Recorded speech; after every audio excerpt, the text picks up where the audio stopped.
In a world where we keep trying to find an alternative metaverse to live in, wearing VR headsets to change our real life surroundings, I wanted to go back to the original metaverse. Simulation games. I've been on my own meta quest trying to find the worst one.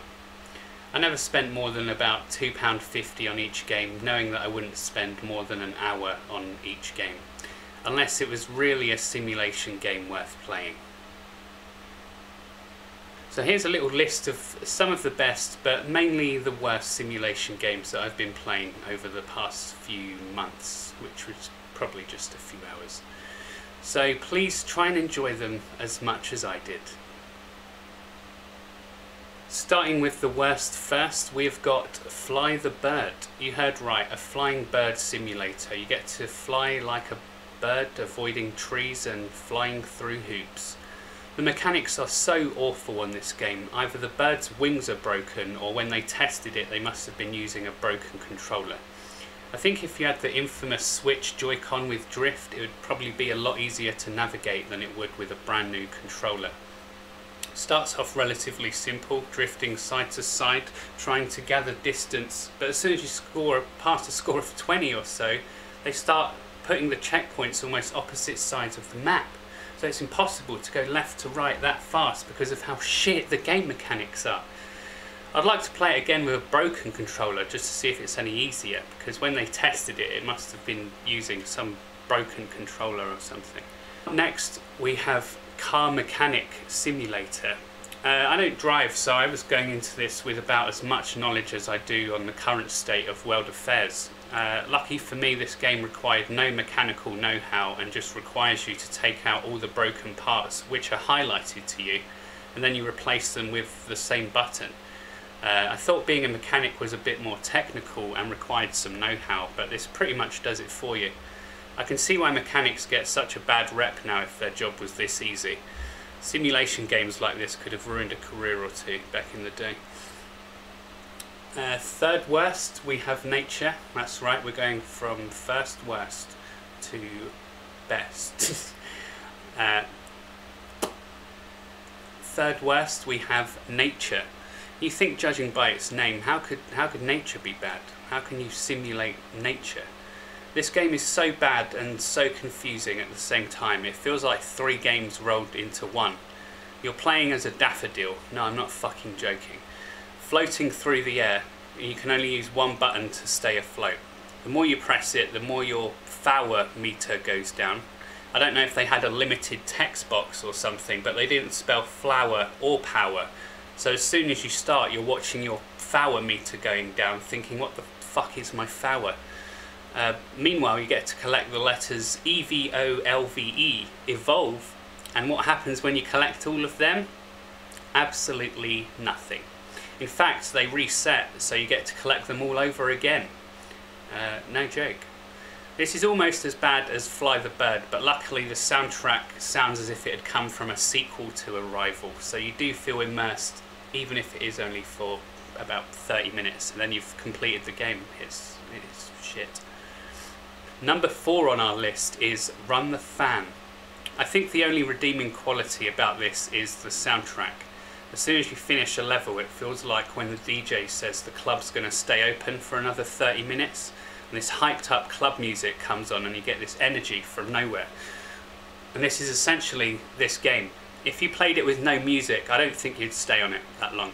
The aim of the game is to roll a metal ball along a circuit board in order to get the electric running and, in the end, run the fan. Some of the levels get ridiculously tough, where you'd probably rather just buy a new computer than try and run the fan again. If you're that obsessed with hard-hitting club music and fans, you might as well just go to a nightclub that has air conditioning, plus you won't have to fix any of the fans. At number 5, we have the ever so simple Bus Driver Simulator. Can you guess what you have to do in this one? It is simple yet effective. There aren't many routes to choose from. I think there might be more camera angles than there are routes. You can choose to have the camera facing the driver if you want while you drive, which I thought was to keep an eye on the passengers or something. But as soon as they're on, they turn into mannequins and you're driving this sort of freak show bus to wherever it needs to go. The controls are simple, the turning is awful, very similar to Fly the Bird. Luckily there's no sharp right or left turns. It'd be cool if they added some crazy passengers, maybe a guy who forgot his travel card and you have to choose whether he was telling the truth or not to let him on. You know, add some morals and some life lessons to the ever exciting bus driver simulator. Maybe even an old person, they have to wait extra long for them to get on the bus while every other passenger is screaming at you to drive on without them. Either way, I don't think you'll get the full experience of what it takes to be a bus driver with just this game alone. Fourth best on our list is Easy Flight Simulator. You know why it's called Easy Flight Simulator? Because you never get to complete a single fucking flight. It almost has the same flying mechanics as Fly the Bird sim, except this time you're a plane. When you take off, you think the game is going to be relatively simple. Then for some reason the plane struggles to lift, struggles to turn. It should have just been called Easy Takeoff Simulator, because it's about all you can do. On one part of it, I got stuck in a time warp about 2 seconds after takeoff. Luckily, I have the clip from that, and the fuck? Motion sickness from this. What the fuck is going on? How can that trap a whole plane? It looks like a fucking dust cloud.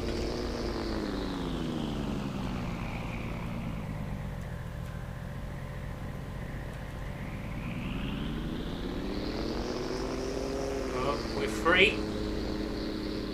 Think we got out? Yes. Still can't stop doing backflips. Even though we got out. Yeah. Oh, now we're caught in the space-time continuum. Shit.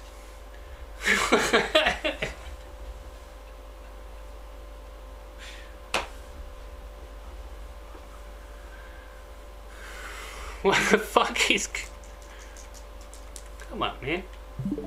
If this historical moment didn't happen and someone didn't manage to get it on camera, this game wouldn't have such a high rating as I'm giving it now. At number 7, we have a simulator for people who always wanted to be real men but never got their forklift driver's license. I'm talking about Forklift Simulator. This game is about as exciting as you think it would be, moving a pallet of boxes to a designated area. The only thing that makes it surprising or difficult is the time limit. I mean, forklifts aren't known to be the fastest vehicle on the planet, but they will give you a time limit, and if you complete it within that time, you get 3 stars.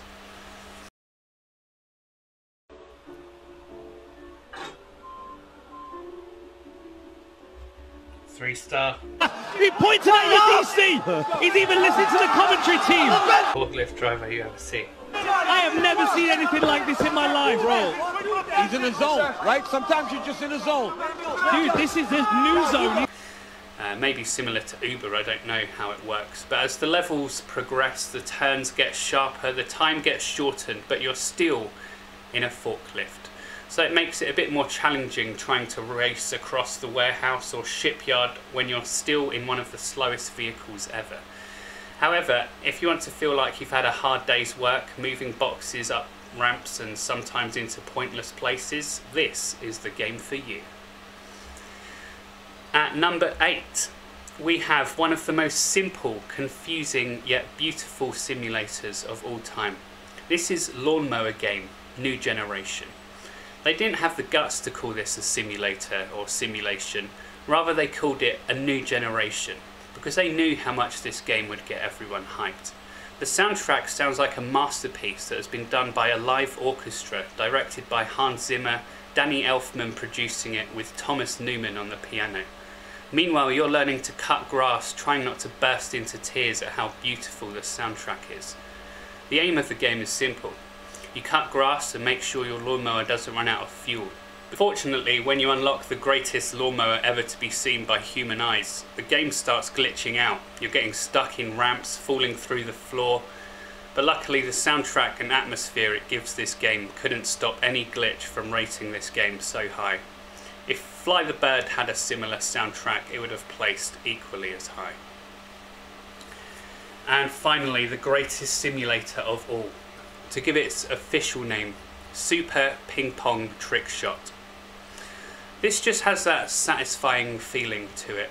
When you try and throw some rubbish into the bin or get a ball in a cup from far away, but there's no one to see it, this changes that because it's a simulator of exactly that scenario, throwing a ping pong ball into a glass cup. One thing that makes this game stand out from the rest is the amount of levels and missions that it has. Games like Nature and Fly the Bird almost had nothing to do. This game has over 80 levels with 3 different missions per level, so essentially 240 different missions to do. Plus the audio ASMR aspect of this game really stands out too. Who doesn't like hearing a ping pong ball bounce, let alone hit some glass, you know? It's a satisfying sound, but even more so if you're throwing it into the cup, which is the point of the game. So it's, but they do add some wacky things like portals and bouncy and not so bouncy surfaces to make the levels harder. But again, that's what makes this game the best simulator I've played. So much to do for such a small price, satisfying to play with easy controls, just very Moorish in general. And there you have it, the top 9. They're the best and worst simulators I've played over the last few months, ranked from worst to best, and a top 9 rather than a top 10. But they said you've got to do something different to stand out, so there you have it. Hope you had as much fun watching these as I did playing them, because damn, it was hard to find the most tedious games out there. I don't think I'll ever be a forklift driver, nor will I be a pilot anytime soon, but I think if there's one thing I can take away from all of these simulators, is that maybe sometimes the virtual thing is better than the real thing. Unless, of course, you're a bird with broken wings, then you're fucked. Anyway, that's about it. Peace out.